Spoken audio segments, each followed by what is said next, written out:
right. Well, good morning, good afternoon, and good evening, depending on where you are in the world. It is a pleasure and privilege to welcome you virtually to Indiana University for our national conference on U.S.-Japan relations.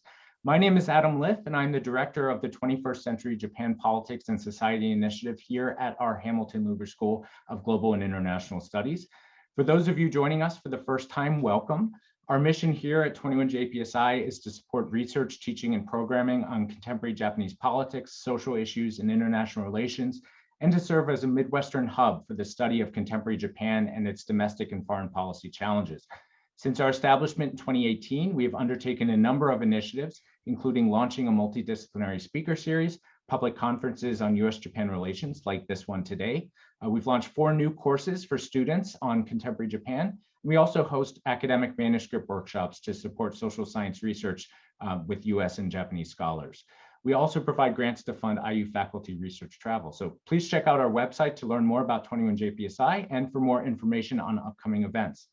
Now, from our base at Indiana University and through our public-facing events like today's conference, one of our priorities is to educate and raise awareness about and to serve as a venue for discussions about appropriate responses to the various political, social, and foreign policy challenges that Japan and the US face in this era of rapid domestic, regional, and global change. From aging populations and questions about the future of free trade and climate change to the COVID-19 pandemic or North Korea and the rise of China, these shared challenges are manifold, complicated, and demand a robust and healthy public debate, not only in DC and Tokyo or on the US East and West coasts, but in the US heartland as well. Indeed, as our honored guest will share with you in just a few minutes, the ties between Japan and America's Midwest are extensive and have deep roots. Indiana and Indiana University are no exception. Indiana is the state with the largest Japanese investment per capita in the United States. Japan is Indiana's largest foreign direct investor, and Indiana is home to more than 300 Japan-based companies. For its part, Indiana University itself boasts over 1,500 Japanese alumni as part of a relationship that started in 1891 when a student from Japan became IU's first ever international alumnus. Cultural ties and exchanges remain robust today. For example, more than 300 students at the Hamilton Lugar School are currently studying Japanese, and many more take Japan-focused courses across the social sciences and humanities during their time at IU. So the ties that bind both Indiana and Indiana University to Japan are longstanding and robust. And it's in this spirit that we present today's conference, which I should note is made possible thanks to the generous support of the Japan Foundation Center for Global Partnership. Now let me turn to today's agenda and introduce our first speaker. As you can see from the slide, we have a tremendous lineup of experts coming up later on, spread across 3 panels, and we'll be talking about various domestic and foreign policy challenges. You can find more details, including speaker bios, on the conference webpage.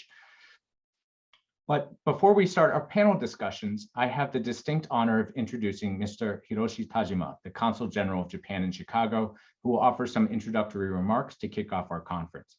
For those who don't know, as Japan's Consul General in Chicago, Tajima-san is almost by definition one of the hardest working people in Japan's foreign ministry. He's responsible for covering 10 states across the Midwest: Illinois, Indiana, Iowa, Kansas, Minnesota, Missouri, Nebraska, North Dakota, South Dakota, and Wisconsin. It's a long list. Tajima-san took up his post in Chicago last summer, and before that, he was back in Japan, where he held various posts, including ambassador in charge of economic diplomacy and senior official of Japan for APEC. Since joining Japan's Foreign Service in 1989, he has had a very diverse career, including time serving as legal counselor at the United Nations, in the Japan-US Security Treaty Division, and as the official interpreter of Japan's emperor. Now, since I know there are many students on today's webinar, I should also note that he received his BA in economics from Keio University and has a master's in politics and economics from Oxford. Tajima-san, thank you so much for joining us today. The floor is now yours. Thank you, Professor Liff, for the kind introduction. I would like to thank you for playing a leading role in organizing today's conference. And you have been working hard to expand the 21JPSI program, and I would like to reconfirm our support for your efforts. It's an honor to join you all today to say a few words at the opening of this important conference. I'm pleased to see a conference like this happening in the Midwest, where various experts on Japan-US relations get together and discuss the current Japan-US relationship from different perspectives. I commend the initiative of the Hamilton Lugar School of Global and International Studies and the extensive work of the 21st Century Japan Politics and Society Initiative. The experts and the audience who are present here would probably agree that the 21st century is witnessing a rapid change in the global power balance that is a result of globalization. The security environment around Japan has become increasingly severe in the Northeast Asia and the Indo-Pacific regions. Japan recognizes the threats of North Korea's continued development of nuclear weapons and ballistic missiles, and China's advancement of its military capacity, which is happening without transparency.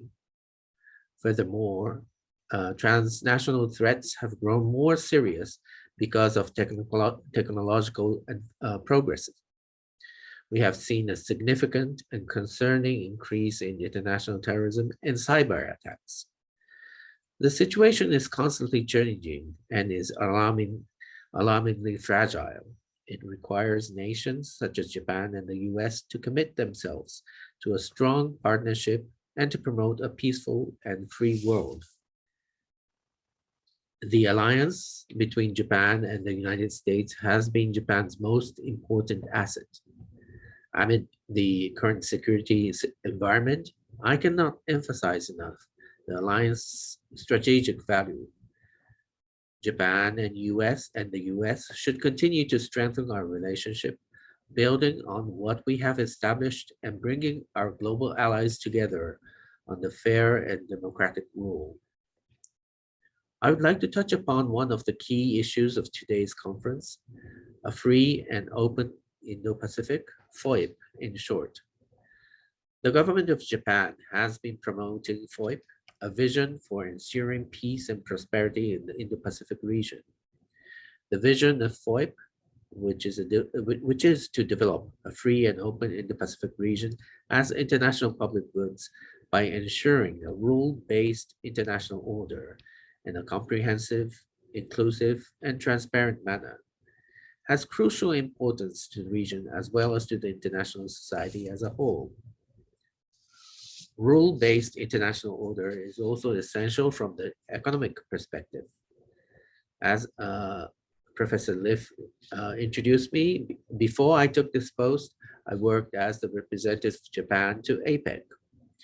I have witnessed the rapid rise of emerging countries in the region, and I am convinced that rule-based order is crucial to the economic prosperity of countries surrounding the Indo-Pacific.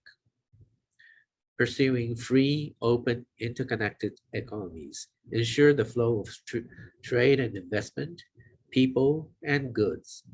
Since Japan has developed as a maritime and global trading nation, our prosperity heavily depends on a free and open Indo-Pacific, in which an abundance of people, goods, and information can come and go. Japan-US cooperation is steadily progressing, not only in the bilateral context, but also in the Quad with Australia and India. In the first face-to-face Quad Leaders Summit held in Washington, D.C. in September of last year, the four leaders expressed strong commitments to the Indo-Pacific region and to their efforts towards achieving the FOIP vision. The fourth Japan, Australia, India, US Quad Foreign Ministers meeting was held in Melbourne on February 11th. Japan will host the second Quad Leaders Summit meeting in the first half of this year, and President Biden is expected to attend. FOIP is now gaining broad support in the international community. I understand that today's discussion have a section for European allies' perspectives. The panelists will guide you to deeper insights regarding what the Japan-US alliance and the vision of FOIP means to global society. It is important to remember that the long-standing Japan-US relationship is multi-layered. Top meetings and commitments are the products and outcomes of countless exchanges and commitments at different levels among state and local governments, businesses, educational institutions, and cultural and social organizations. I would now like to turn my office's 10 US Midwest states. I will not repeat because Professor Lift introduced all the 10 states. In these 10 states, 1,532 Japanese businesses are operating, providing more than 150,000 jobs in the region. The volume of direct investment is steadily growing despite challenges caused by the pandemic. In the 10 states, there are more than 70 municipalities with sister cities in Japan and with Japanese cultural organizations. There are also many fans of anime and Japanese pop culture, and numerous individuals involved in Japanese language education, traditional performing arts, and martial arts. All of these create a strong bond and friendship between Japan and the US. My office is in Chicago, a vibrant city with robust business activities and rich diversity. This September, the Midwest U.S. Japan Association Conference will be held in in Chicago after 2 years of postponement due to the pandemic. Midwest governors, Japanese prefectural governors, and Japanese executives are expected to attend. I hope the event strengthens our bilateral relationship on the business front. Indiana is actually the most active one among the 10 states, which my Consulate General covers. I'm impressed by the dynamic Japan-Indiana relationship, which spans across the business sector, educational institution, and cultural exchanges, and continues to reach new heights. For decades, Japan-Indiana business ties have shone brightly. 336 Japanese companies now call Indiana home, which is a 14% jump in the last 5 years. They provide just over 70,000 high-skilled, high-paying jobs, which increased by 5% in the same period. This is a remarkable foundation. Our friendship reaches beyond business. In 2 years' time, Indiana and Tochigi Prefecture will be celebrating a quarter of a century as sister states. The partnership has long facilitated many people-to-people exchanges both ways.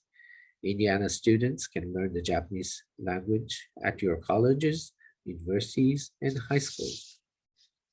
The Japan-American Society of Indiana is also front and center. Its strong focus on business networking brings Japanese and Indiana executives together across the state.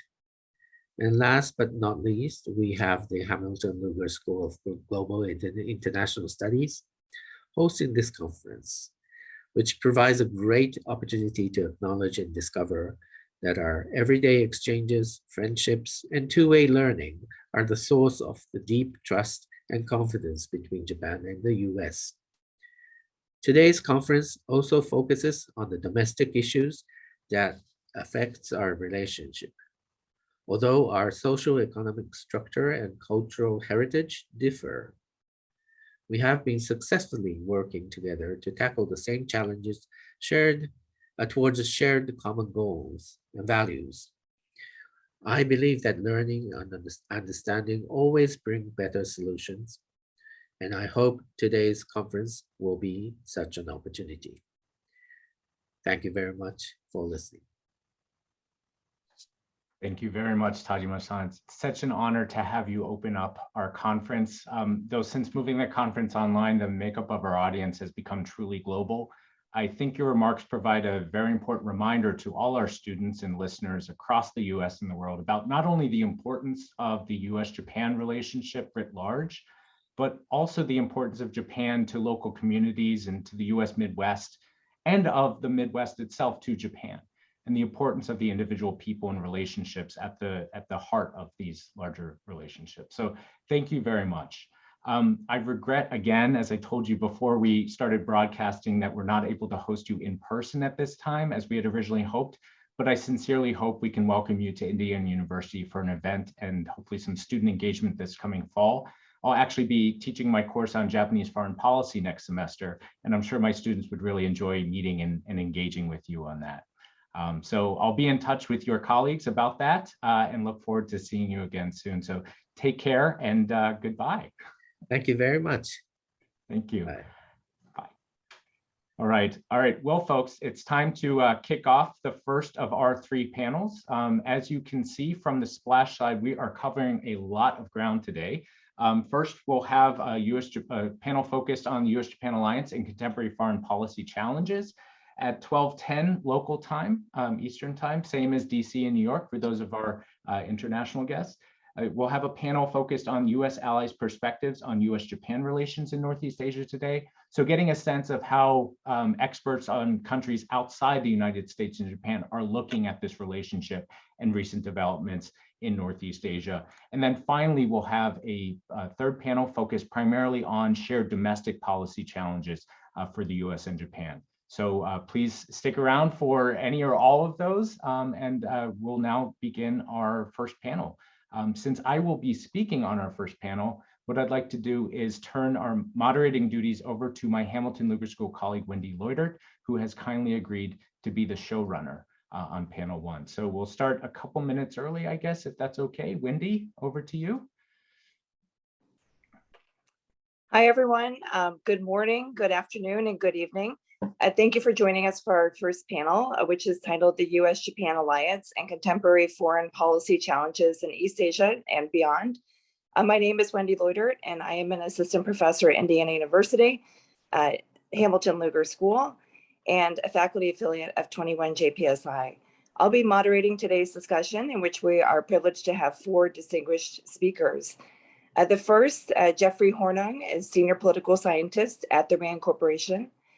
We also are fortunate to have Shihoko Goto, Deputy Director for Geoeconomics at the Woodrow Wilson International Center for Scholars, followed by Tanvi Madan, a Senior Fellow in the Foreign Policy Program at the Brookings Institution, and Adam Liff, Associate Professor of East Asian International Relations, and my colleague here at the Hamilton Lugar School. Full biographies for each speaker are available on the website for today's conference, so I won't go into additional details here. Each panelist will have 5 to 8 minutes to maximum to share their perspective on U.S.-Japan alliance and current foreign policy challenges in East Asia, each from the perspective of their area of expertise. To ensure we have plenty of time for discussion, I ask each speaker to please self-time with a hard stop at 8 minutes. We plan to leave at least 15 minutes for questions from our global audience.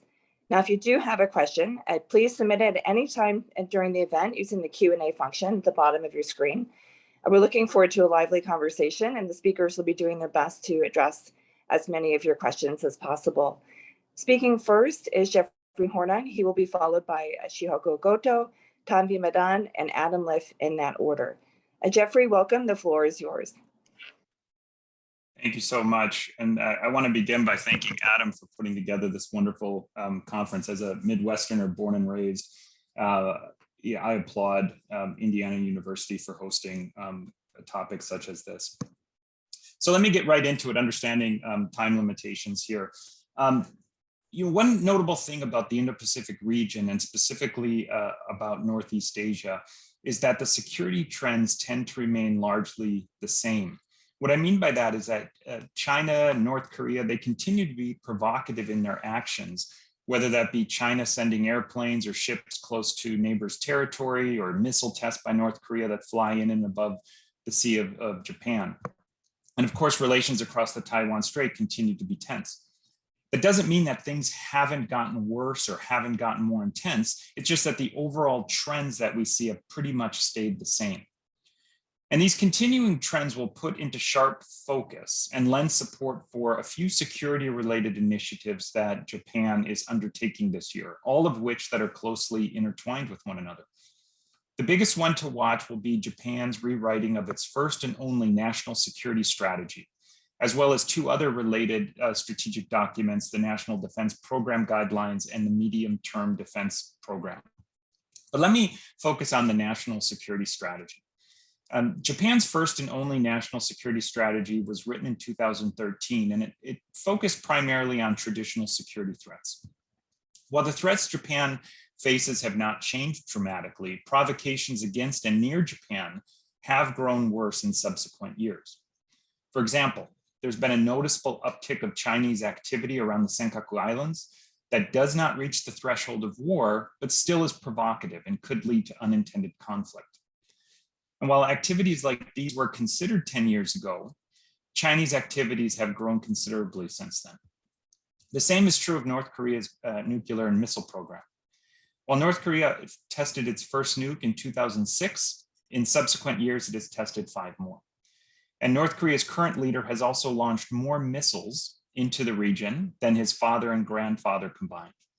These developments demonstrate more sophistication and technological enhancements since the 2013 strategy was drafted.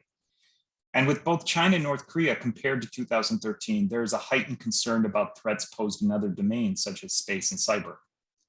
Now, it is because of these changes to the overall continuing trends that it is widely expected that in addition to strengthening Japan's defense capabilities in possibly substantial ways, Japan's new strategic documents will include a more concentrated focus on domains of space, cyber, and the electromagnetic domain. Now, as these revisions start to be made known publicly over the coming months, there are a few things that we should keep in mind. First, while much focus will be on what Japan can and cannot legally do, we need to keep in mind that different from 10 years ago, Japan has a different legal basis upon which it can act. In addition to security legislation passed in 2015, it has also passed a secrecy law, strengthened laws and policies when it comes to transferring defense equipment and technology, its use of official development assistance, and its use of space. The allies, the US and Japan together, have also updated their defense guidelines, which help provide greater clarity in what their roles and missions are. Second, by revising these documents, Tokyo is looking to establish a new strategic framework that looks at Japan's security from a whole of government standpoint. And in doing so, Tokyo will not just focus on traditional security threats, but it is looking to respond to current and emerging threats through all its authorities and capabilities. And then finally, revising these documents provides the rationale as well as the direction to increase defense spending at perhaps a faster pace to help Japan's self-defense forces acquire the capabilities necessary to meet the full spectrum of challenges that Japan faces. Now, as many of you may know, Japan's defense budget has historically been less than 1% of its GDP, which is considered low for such a rich country. Japan's defense spending has steadily increased over the past decade, but the 1% tradition remains, forcing major trade-offs in capability development. Now, whether or not Japan breaks that 1%, and by how much, will be a focus of attention. Now, let me move away from Japan and focus on the alliance for my next set of remarks. Essentially looking at the state of the alliance. I would say that based on the recent set of agreements and statements issued by senior officials, including their leaders, over the past year, it's safe to say that the alliance is closest to the strongest it's ever been. I say that because on a host of issues, we are on the same page. Like the activities that Japan is pursuing with its strategic documents, the United States is set to release its new national security strategy sometime this year. Following from that will be other strategic documents like the National Defense Strategy and the Missile Defense Review. And from what we've seen so far in bilateral statements, as well as last week's Indo-Pacific strategy released by the White House, I think it's safe to say that the alliance is very much in sync on their strategic view of the region and ideas to solve some of the region's biggest problems. For example, for an alliance that is traditionally focused on Japan's defense, today it is showing solidarity on issues as diverse as the South China Sea, the Taiwan Strait, Korean Peninsula, Xinjiang and Hong Kong, as well as ASEAN. We also see that the alliance is becoming more networked in ways than it never was even 10 years ago.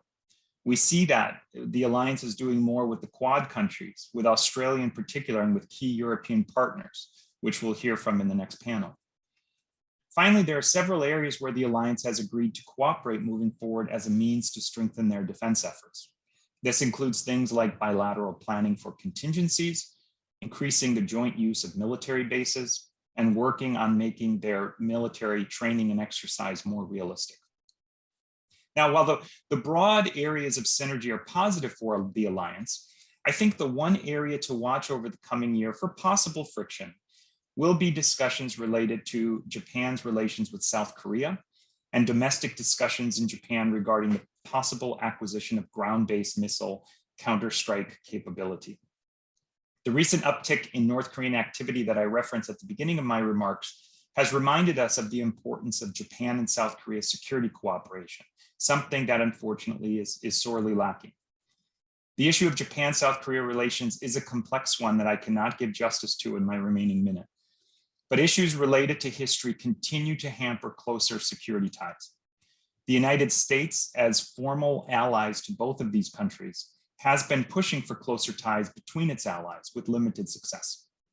While trilateral security dialogue exists with the US, Japan, and South Korea, there is not much in the way of concrete security cooperation beyond sharing information related to North Korean missile launches. And without closer Japan-South Korea relations, it will be extremely difficult for the United States to get its allies to work together to meet the North Korean threat. And that brings me to my final topic here, final 30 seconds. It's because of Japan's facing dangerous neighbors like North Korea that discussions that began several years ago and continue today on the need for Japan to consider every option to boost the nation's defense. These discussions have picked up pace, I should say. Garnering the most attention has been the possibility that Japan will decide on the need to acquire the capability to launch ground-based missiles to strike enemy bases in response to an attack or an imminent attack. Acquiring these capabilities are, of course, Japan's sovereign right to make, but given the cost that is involved, the infrastructure needed to utilize them, questions on their efficacy and how Japan will use them, and the fact that there's no consensus about Japan possessing these, the way that this debate develops and unfolds is a matter of interest for many, including those in the United States. I went over a lot of topics there. I know that was sort of a water hose approach, but thank you so much. With that, let me turn it over to my friend Shihoko Goto. Thank you. Great. Well, first of all, thank you very much, Adam and Wendy and the Indiana University for hosting this discussion. It's been a really great conversation so far. I've been asked to use my 5 to 8 minutes to focus on economic issues. And there's a lot of ground to cover, but let me the big picture issue here at the moment is that for the past decade, there has been a great deal of upheaval in the regional order of the Indo-Pacific, and Japan has really emerged as a leader on key issues driving economic architecture in the region. And most notable is its role on the trade front. And here in the United States, we've seen a continued bipartisan reluctance to sign on to new trade deals. And that's certainly not been the case in Asia. And Japan has been leading the way in its commitment to multilateralism.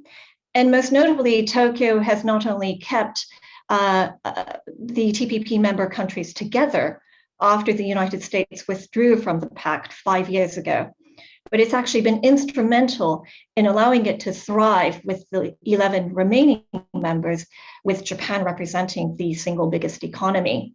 From being the last country to join the TPP, it actually became the country that paved the way to shape the Cptpp. And that has become a defining moment for Japan to emerge as a rule maker rather than simply a rule follower when it comes to trade. And since coming into effect in December 2018, we've seen that Cptpp has become so successful that its biggest challenge today is actually that of expansion. That is to say, dealing with formal requests for accession from some of the world's most biggest and successful economic powers. That is to say, the UK, China, Taiwan, and South Korea. And for Tokyo, this catapults its role as a regional power still further, as the world's most ambitious trade deal also becomes a focal point of political considerations, not least in considering the tensions between the PRC and the ROC, but also, as Jeffrey just mentioned, its own very terse relations with South Korea. Now, Japan has also been playing a key role in furthering commitment to the Indo-Pacific beyond the region, particularly by bringing in post-Brexit Britain to be actively committed to the Indo-Pacific. And the UK was actually the first country to officially request to join the Cptpp since the deal came into effect. And Tokyo also signed a bilateral trade deal with the UK, as well as with the European Union.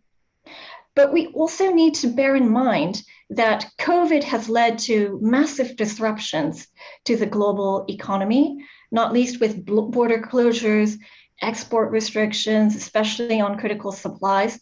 And that's really led to a reassessment of what we mean exactly by resilience and competitiveness.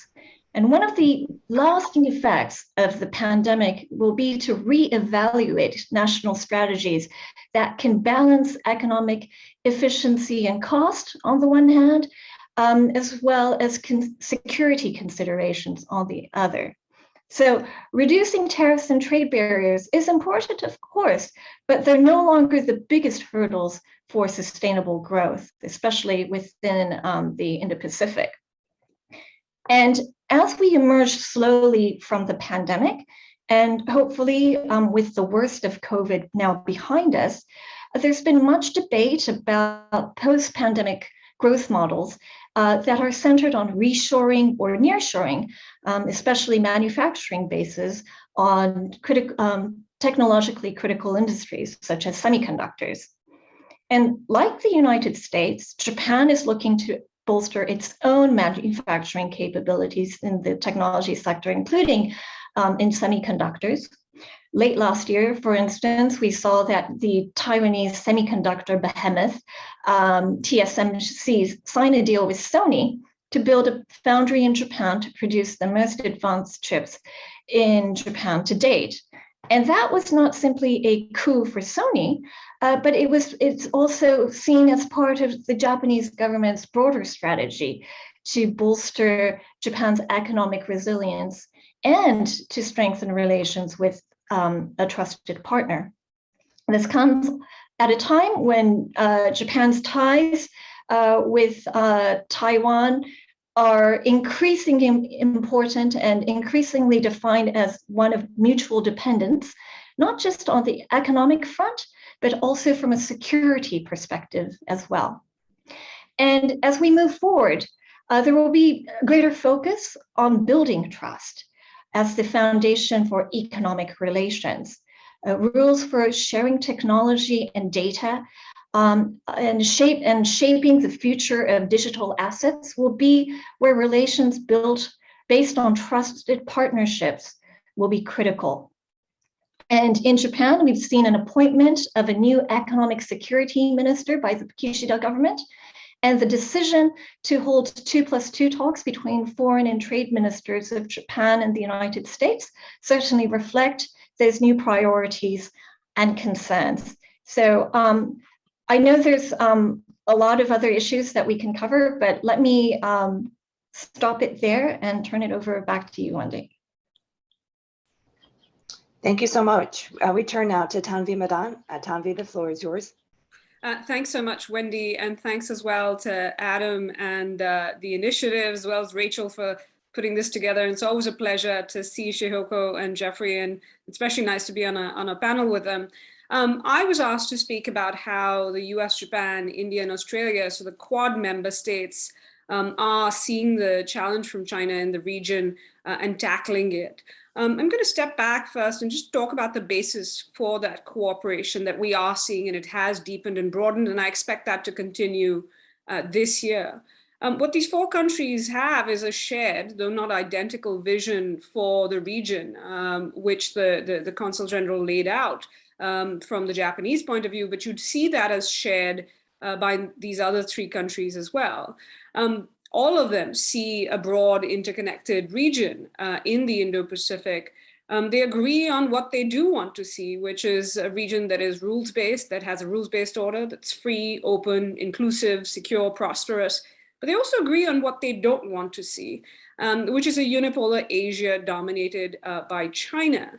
And that's because they do share concerns about the challenge that China is posing in the region. And they're usually pretty specific about saying this is not about China's rise per se.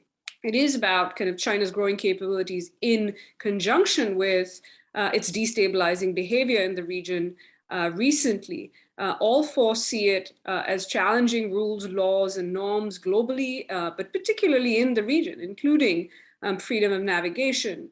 There are specific issues that each of the countries also have. The way Jake Sullivan, U.S. National Security Advisor, put it a year ago, as he put it, coercion of Australia, their harassment around the Senkaku Islands, their aggression on the border with India.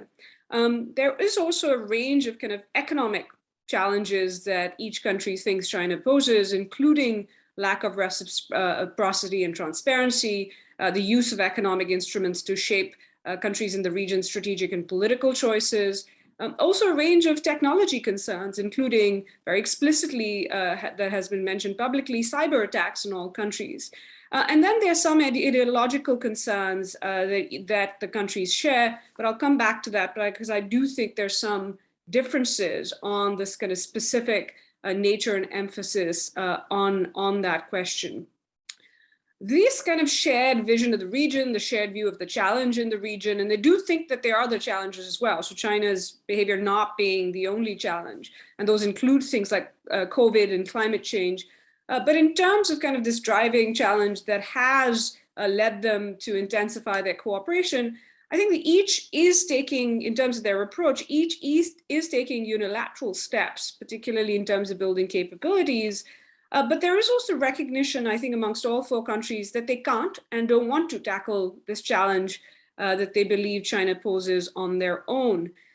They also agree that existing mechanisms, whether that's bilateral alliances or partnership, existing regional mechanisms, multilateral organizations, have been insufficient in terms of tackling this challenge. I think, moreover, has also been this question of how do you incorporate a country like India that has been outside the US alliance network? And how do you facilitate and encourage a more active Japanese role that we've seen, particularly in the security domain over the last few years? And this answer that they have come up with is cooperation with each other, as well as with other like-minded countries, both in the Indo-Pacific, as well as in Europe as well. With the goal being to shape a favorable balance of power in the region. The other kind of phrase you're increasingly hearing is shaping a balance of influence in the region. But there is also this aspect of building resilience in the region across a range of domains, with the goal of kind of being able to detect, deter, and defend against challenges across that range of domains. They've found different platforms to do this together, these four countries. The Quad, of course, that we've heard talk about, and I'll come back to that in a second, but also the trilaterals that each of them have with each other and with other like-mindeds, the bilaterals that I can't overestimate, you can't overestimate how important the bilaterals within even the Quad have been in terms of facilitating this collective and collaborative approach that they've had. But there's also cooperation that they are undertaking in regional organizations and even in international institutions on the sidelines. There is this question, I can talk about the Quad kind of more in Q&A, but there is this question about how much is the Quad is China driven. And they never mention it explicitly in their documents or statements, but I'll put it this way: China made the challenge from China made the Quad both necessary from these countries' perspectives as well as feasible in terms of them overcoming their hesitations to revive and deepen the Quad. there's also kind of different baskets of cooperation we're seeing across with these four countries. There's consultation, there's coordination, and then there's active collaboration in these various ways. You're seeing it on different issues. You're seeing it both in the kind of sense of these countries being security providers in the region, where they are cooperating in the defense, security, intelligence domains. Maritime security in particular has been a priority, but you're also seeing them, and this is the emphasis that they have been making, not they're emphasizing the regional security provider role, though that will continue to deepen, it'll just be quieter. What they've been emphasizing is the regional solutions provider kind of sense of their cooperation, whether that's on connectivity or economic ties more broadly, technology, health, climate, governance, kind of how do you actually deliver solutions to the region? And across these domains, but also across these different platforms, you're seeing that cooperation at different speeds, depending on different comfort levels as well. And overall, all across these issues, you are seeing a broadening and deepening, which I expect to continue this year. I'll just take a minute to just briefly talk about some differences that the countries do have, whether it's about China or kind of the region, that could affect and will affect, does affect, their willingness and ability to kind of cooperate in certain domains or at certain speeds. I think there are questions of different priorities when it comes to the China challenge. For India, for example, its challenge at the boundary makes it much more focused on the continental domain. For US and Japan and even Australia, Taiwan, which Adam's going to be talking about, so I'm staying away from, they're more forward-leaning in that question. It is of less less urgency for India. Habits of cooperation, they have the kind of willingness to work in certain domains, especially defense and security, is different, just as the nature of history. Australia, the US obviously being Five Eyes partners, Australia, Japan, and the US being more forward-leaning in some domains, but then India being more comfortable with the US than others on the defense and security side, though that's changing both with Japan and Australia. And then the others, which I'm not going to talk about too much, just in the interest of time, but something Shihoko mentioned, which is trade. Australia and Japan have been far more forward-leaning on this, India and the US more cautious. They have a different sense of which partners will be relevant to the China challenge. India and to some extent Japan have thought about Russia as being part of the solution to developing this balancing strategy vis-a-vis China. They also have different relationships with China, especially economic and technology relationships. And then finally, on the ideological question, I think you have seen them both take a different view. For example, the US has emphasized when they say free and open, free also to mean democracy, whereas the other countries have, and particularly Japan and the US, India have talked about this as a country's freedom to make choices, and that's what should matter far more. And then the emphasis in terms of human rights issues or the situation in Xinjiang or Hong Kong, these are not issues that India, for example, is usually comfortable mentioning because its own post-colonial history doesn't tend to mention what it considers domestic issues. So I'll stop there, and thanks again. Thank you very much, Tanvi. We turn now to our final speaker on the panel, my colleague, Adam Liff. Thanks, Wendy. And let me begin by saying it's really an honor to share the virtual stage with this group today. With the limited time I have, I thought I would focus on an issue we haven't talked too much about so far, but which has really emerged over the past year as an increasingly major foreign policy concern for the US and Japan. And that is worsening frictions across the Taiwan Strait, and what both Tokyo and Washington appear to see as Beijing's growing willingness to use its power and influence to not only try to isolate Taiwan internationally, but also to pressure Taipei into moves toward unification. Now, regardless of one's, regardless of one's personal views on related questions, how this all plays out and whether it does so peacefully will inevitably be a critical variable shaping the region's future, and accordingly is something all but certain to be extremely important to both the US and Japan in the years ahead. Now, at least in the context of US academia and policy debates, Japan-Taiwan relations or the US-Japan alliance in Taiwan were both fairly niche topics when I started my research a couple of years ago, but that doesn't seem to be the case anymore. And I think it's really critically important that all observers of the US-Japan relationship better understand these issues.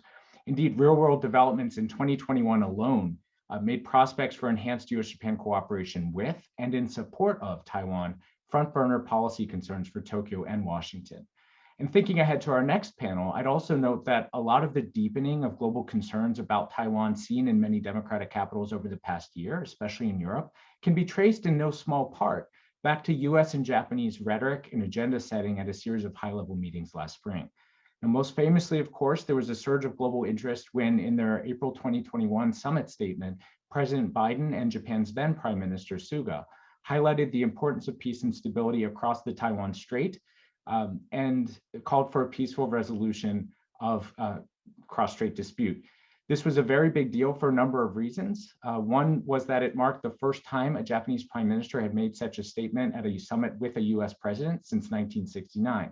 Now, 1969, incidentally, was so long ago that at that time, neither Tokyo nor Washington even had diplomatic relations with Beijing.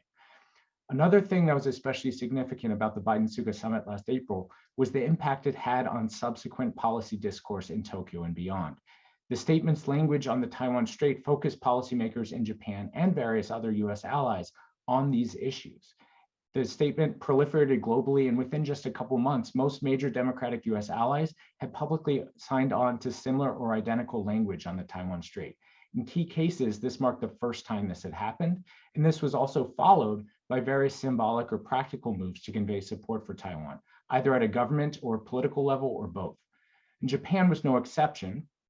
And the past year also witnessed a remarkable mainstreaming of media attention and rhetoric among Japanese politicians expressing concerns about cross-strait peace and stability.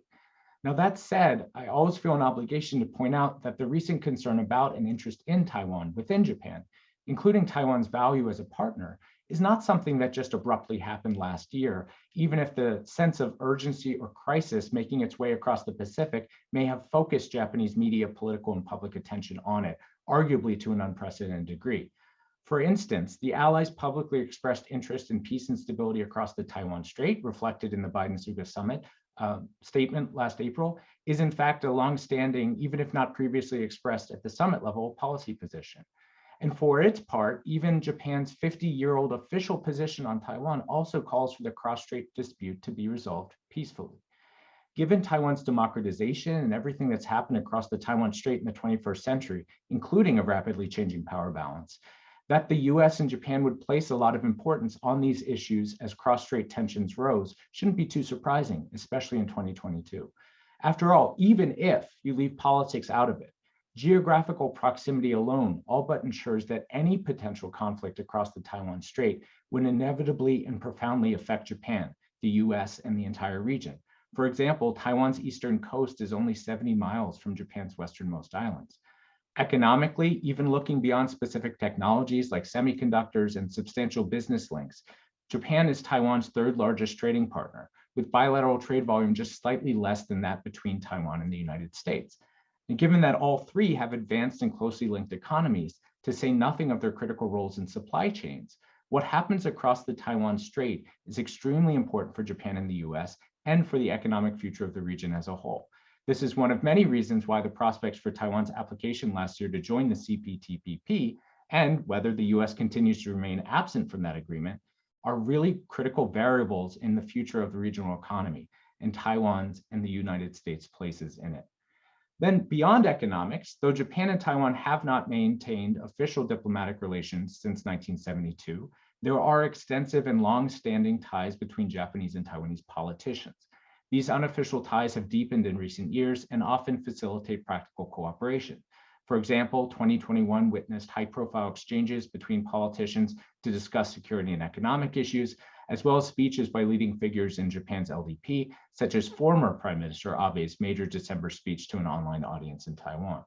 Now, everything I've just mentioned is important context for thinking about the policy challenges the US and Japan face today and are almost certain to face tomorrow, because it shows that the connections between Japan and Taiwan, to say nothing of the US and Taiwan, are not new. They have deep roots.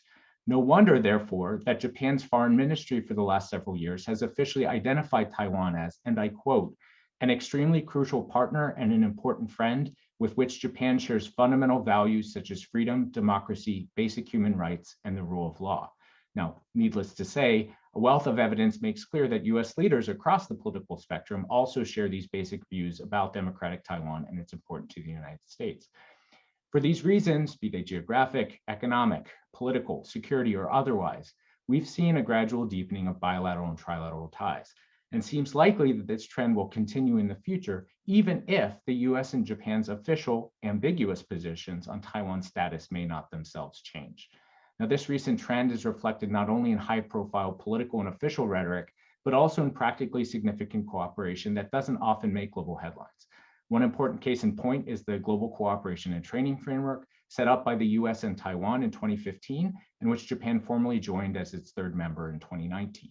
We also see this in efforts to work with Taiwan to diversify its international trade linkages and resilience against economic coercion from across the strait, as well as the kind of quiet trilateral diplomacy that resulted in the US and Japan donating a combined 8 million COVID vaccines to Taiwan last summer. The list could go on.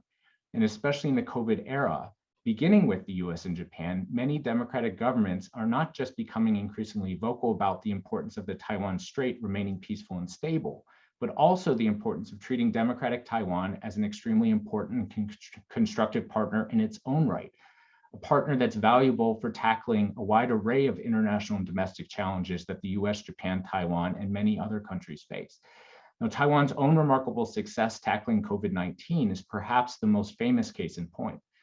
So the meaning, significance, and manner in which Taiwan matters to the US and Japan has evolved significantly in recent years and seems likely to continue to do so.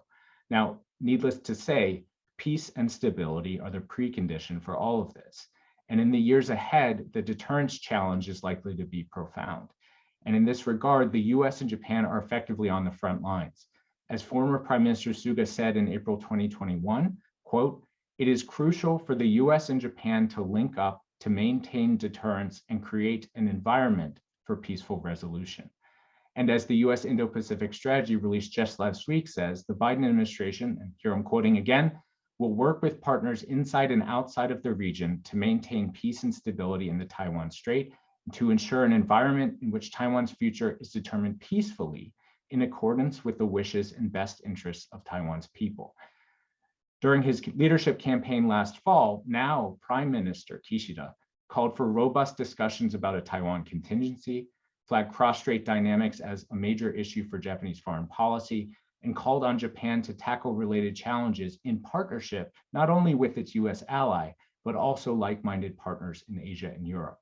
So if I could try to end the panel back where my colleagues began it, the issues I've raised are just a few of many reasons why the decisions the US and Japan make in the months ahead about their new national security strategies or about trade policy and other aspects of the strategies toward the region are so critical, not only to the Taiwan Strait or to Taiwan itself, but to peace and stability across the wider region during a period of remarkably rapid change and uncertainty. I think I'll wrap up there and back to you, Wendy.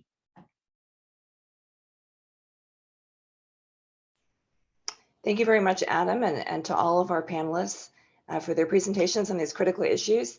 It's time now for discussion and audience Q&A for today's event. So please go ahead and submit your questions now using the Q&A function at the bottom of your screen. I'm going to start our discussion with a brief question for each of the panelists based on their presentation while those audience questions are coming in. And so my first question, I'll just go in the order of the panelists presented, is to Jeffrey. So as Consul-General Tajima mentioned in his opening remarks today, North Korea's nuclear and missile capabilities continue to be a key security challenge in Northeast Asia.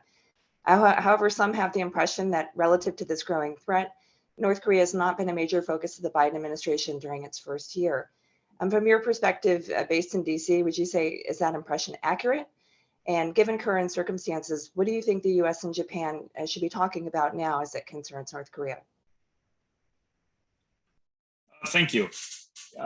Yeah, so I would say that the Biden administration has a host of security problems that it's focusing on. It has been trying to tackle the North Korean issue, but like all of its predecessors since the Clinton administration has experienced, it is a hard nut to crack. And there is no one silver bullet that's going to solve this. And so they continue to be discussing with their allies, South Korea, as well as Japan, about possible solutions for the North Korean problem. But they are tackling it. And I do think that US and Japan, in addition to talking about diplomatic solutions or diplomatic economic solutions, one topic that should and is constantly a topic of concern is missile defense, ballistic missile defense. A couple of years ago, Japan canceled a ballistic missile defense system called Aegis Ashore, and that has been constantly on the back burner in discussions about whether Japan will do something similar to that in the future. So I think, unfortunately, it's much of the same, where the allies are continuing to talk about things that the Trump administration, Obama, Bush, Clinton administrations talked about, but it is a hard problem. I'll end there. Thank you very much. Turning now to Shihoko, looking ahead to APEC 2023, what do you think should be on the agenda for US and Japan? Well, one of the biggest issue is going to be how to deal with the China challenge, right? So it's, is China a strategic competitor, or is it actually going to be a outright rival? And this is going to be a defining agenda, not just for US-Japan relations, but for APEC members at large. I actually think that Japan actually plays a bit of a role model in trying to balance that relationship, that very delicate relationship with China. And I say that because there has been a lot of attention paid about the Chinese economic coercion in particular that has struck Australia, South Korea, other countries across Southeast Asia and beyond. But Japan has had extensive experience of that over the past decade, starting with export restrictions of rare earths, and then the boycotting and destruction of Japanese assets within mainland China as well. So Japan has tried to, on the one hand, maintain good relations with China, and I think Prime Minister Abe had done a very good job of that. On the one hand, having good relations with President Trump, and also having improved Sino-Japan relations with Xi Jinping as well. And how he has achieved this, despite trying to decouple, trying to reshore, go beyond excessive dependence on China, reshoring to across Southeast Asia, is something that is going to be an issue for the APEC countries as well. So some of the issues, some of the agendas that's going to come through, it's going to be about supply chain resilience, of course. We've already seen that between Japan, Australia, and India. We're going to see greater concern about how to further transparency and the rule of law. These are issues that are not necessarily going to antagonize China, but at the same time, also keep China at bay. So it's that delicate balance that will define APEC's agenda. Thank you very much for that perspective. And building on these remarks, Tommy, I have a question for you about the China challenge. You mentioned a number of different political, economic, technological, and also ideological concerns regarding China, and that you believe should be considered in the US-Japan relationship, or also within other bilateral relationships within the Quad. I wonder if you could give us an example of which specific challenge you think should be the top priority for action in the near term. So, just like as policymakers are realizing, you don't get to pick just one challenge. They have to, and I think part of what makes this challenging, and which is why they're working with each other, is there's a recognition that there's so much on kind of the docket. And so you're seeing, I think, this is in some ways burden sharing, as we used to talk about kind of traditionally, and it's often talked about in the NATO sense, but this is where you see these four countries that in the Quad context, particularly, whether take maritime security. So on the security side, where you've seen kind of the priorities, it's tended to be, that they have specific, as I said, individual challenges that they focus on, or bilateral. But as an issue set on the whole, the two that you have seen them kind of really emphasize is maritime security, as well as kind of cybersecurity.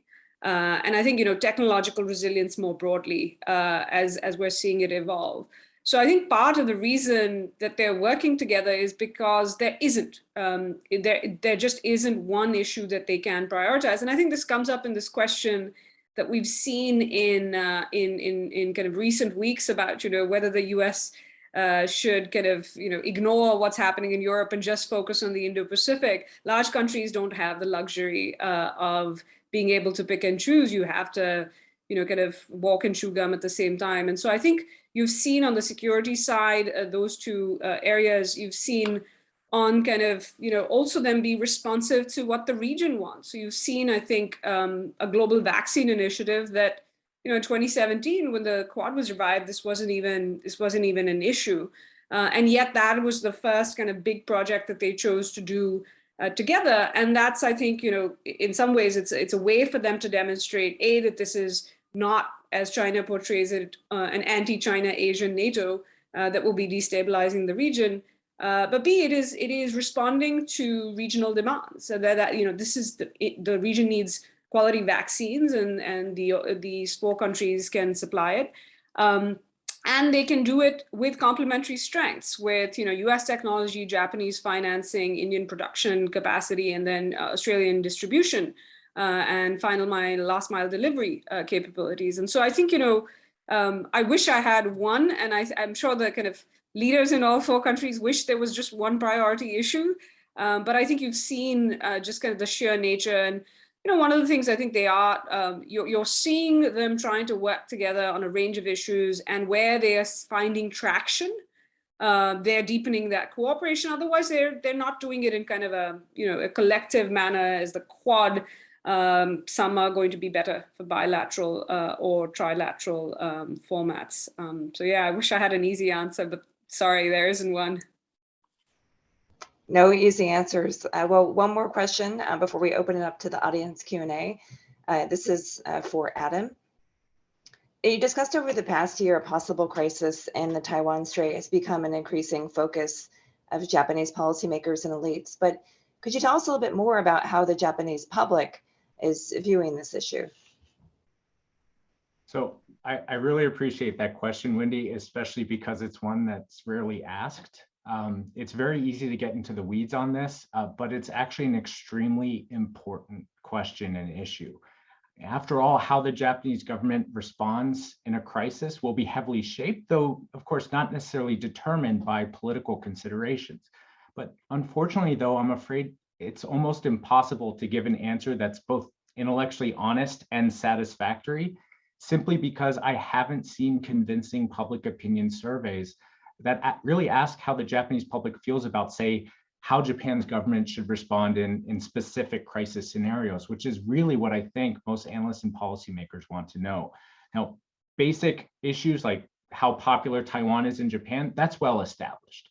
But some commentators' assertions to the contrary, popular affinity does not necessarily translate into, say, support for Japan's involvement in what could very easily escalate into a war with its top trading partner.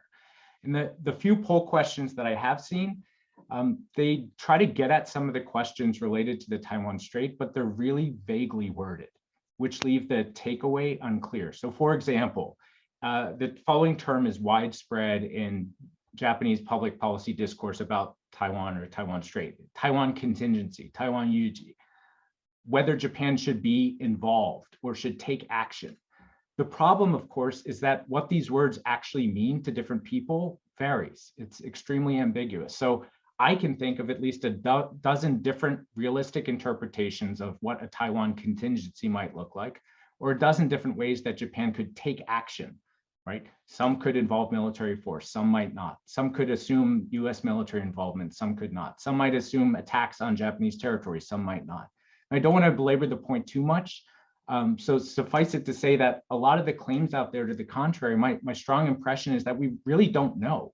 We don't have good public opinion surveys, and that makes it really hard to judge where the Japanese public stands on these extremely important questions. And this is an area that if there's anybody out there who's interested, we would really benefit from some much higher quality, precisely worded and rigorous surveys on these questions from scholars. It would shed a lot of insight on these really important questions.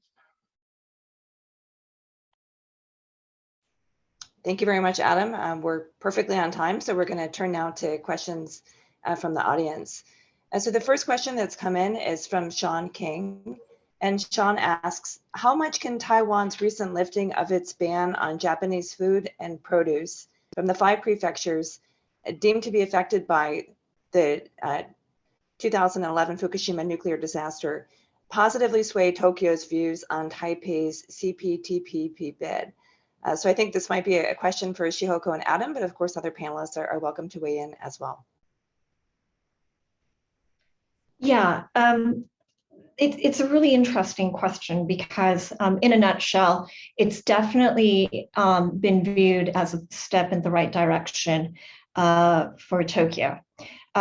Taiwan has also lifted a similar barrier regarding the United States as well. It lifted the ban on pork imports from the United States. One of the issues, though, there are 2 issues. One is that there is expectation, tacit expectation on the part of Tokyo that should Japan continue to support Taiwan's bid to join Cptpp, that Taiwan would also continue to support the lifting of ban on Fukushima produce in other countries that are still in play, notably in China and South Korea, which are also making a bid to join the Cptpp. So that's one issue. But the broader issue is this, and it's actually a Taiwan domestic issue. As I said, Taiwan has lifted this barrier to import produce from Fukushima. It's also lifted barriers to import U.S. pork as well, and these were seen as big barriers for Taiwan to be this open economy. But what happened late last year was that earlier this year, they had a referendum on American pork. And it was seen to be a very close call that the United States would actually re-ban the import of American pork. And so this plays into the whole discussion of, on the one hand, we want Taiwan to be a robust democracy, and that listening to the voice of people, if they have that power to have their voice heard when it comes to treaty agreements, and to be able to express their concern about food safety, that should be approved and lauded as a democratic government. But at the same time, there is a lot of concern that the commitments that Taipei makes as a government may not necessarily be ratified by the Taiwanese government and its people onto itself. So should, for instance, Taiwan be able to join Cptpp eventually, that there could be a momentum within Taiwan to reject that. There could be this momentum to have a referendum to say no to the terms of to join Cptpp. What does that mean for Taiwan as a reliable government? And that's going to be a difficult challenge.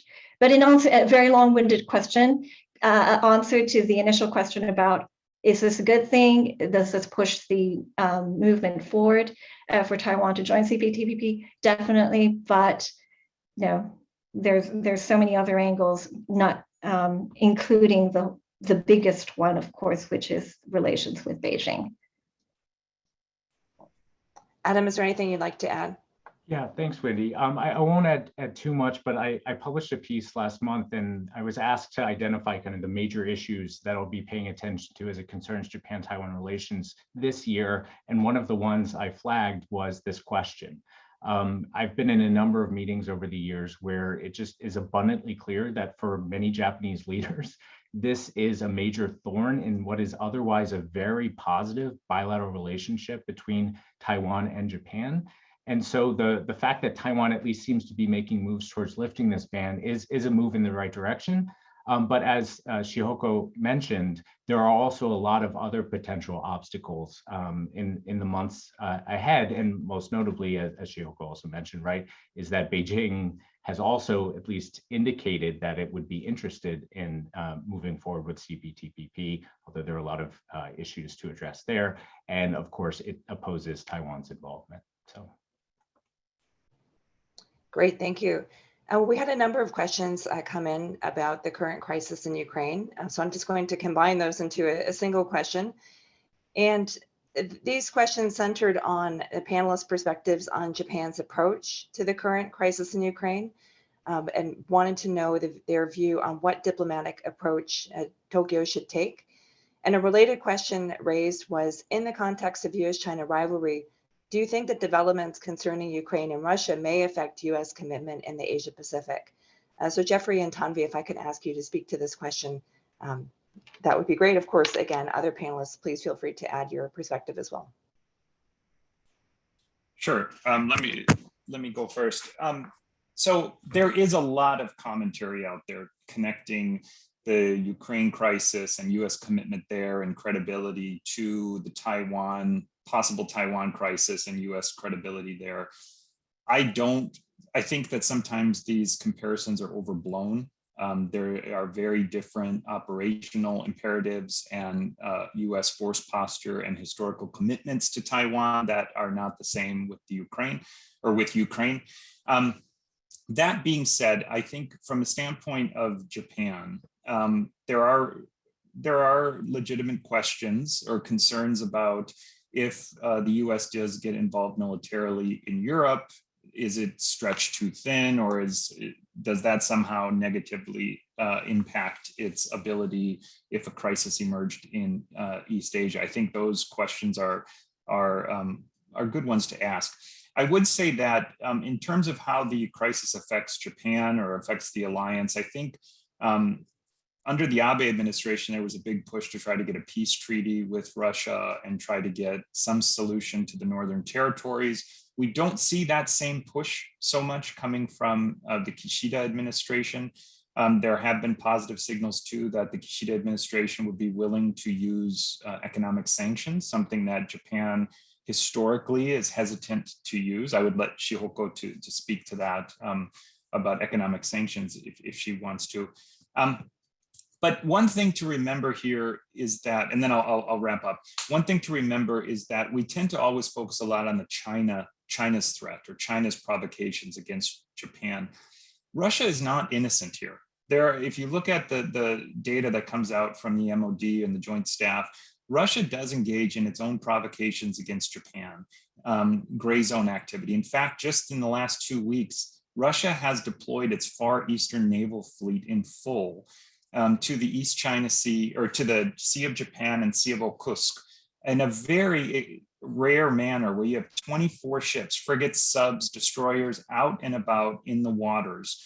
It wasn't really widely reported here in the United States, but it is something that they're doing, and it's provocations against Japan, and provocations against Japan do concern the United States because of being an ally and because of our forces there. So there is interconnections here, but I would tend to back away from drawing interconnections between U.S. credibility and U.S. maybe getting bogged down in something and then ignoring what its commitments are to Japan. I'll stop there. Thank you. Tanvi? Just very quickly, I think, the question would be kind of, and I think, Japan standing with the US on the question of principles, I think has been important. And then there will be the question if their sanctions go in place about Japan kind of following through on them as well. But what I do think kind of related to that is this, why is this important? Because I think Jeffrey's absolutely right. You can the two different regions, there can be similarities, there will also be differences. But one thing, that doesn't get talked about enough, but something my colleague Ryan Haas pointed out that Beijing will be watching, which is, kind of alliance solidarity. And can you actually have cohesion on the subject of things like making sure that if Russia takes military action, everybody will continue to be on board things like sanctions? Because that means you're taking, you're accepting some pain.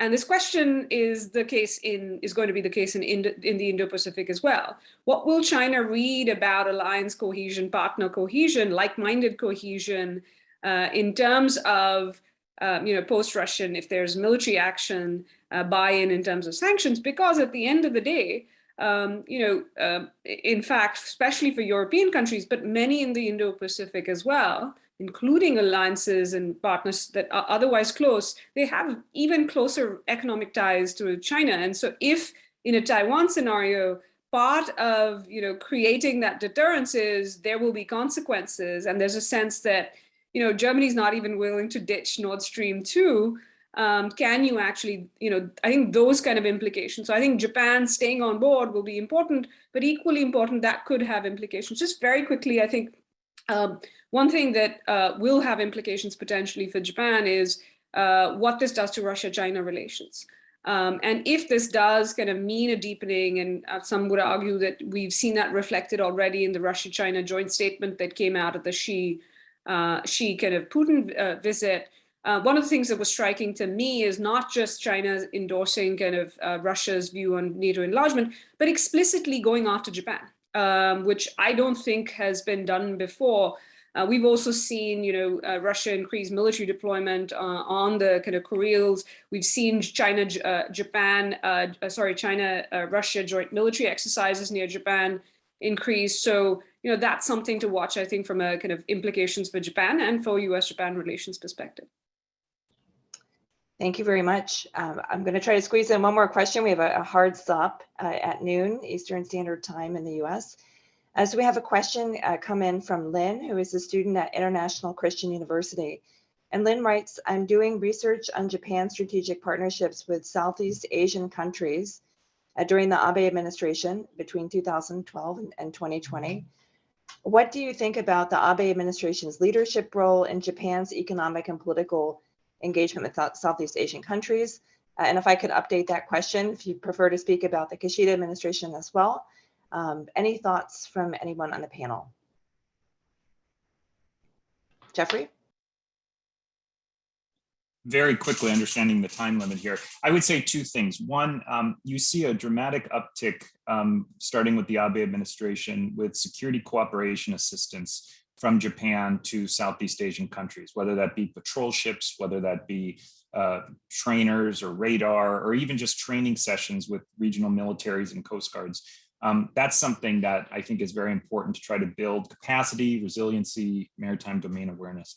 The second thing that I think the Abe government deserves credit for is you see this big diplomatic push that to really try to intertwine the norms and the rules of Japan's interpretation of the UN Conventional Law of the Sea with its regional counterparts. You can actually look at talking points on the MOFA website, and really around the time of Noda Abe administration. Prior to that, the UNCLOS doesn't really make it in any talking points, but after that, but really leaning in with the Abe administration, UNCLOS becomes a main talking point with all regional engagement with Southeast Asia. So I would say on those 2 points, Abe deserves credit.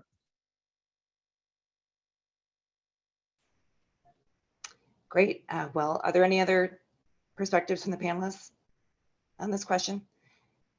Okay, we're going to wrap up today's discussion. Then I want to thank everyone very much for participating in today's event, the panelists, the audience, especially the panelists for sharing their insights with us from their areas of expertise. And we're now going to be taking a 12-minute break before our next panel begins at 12:10 p.m. U.S. Eastern Time. So our next panel is going to feature experts from Europe, the UK, Washington, and focus on discussing allies' perspectives on the U.S.-Japan relationship and Northeast Asia today. So please stay tuned. We'll be back in just a few minutes. Thank you very much again, everyone.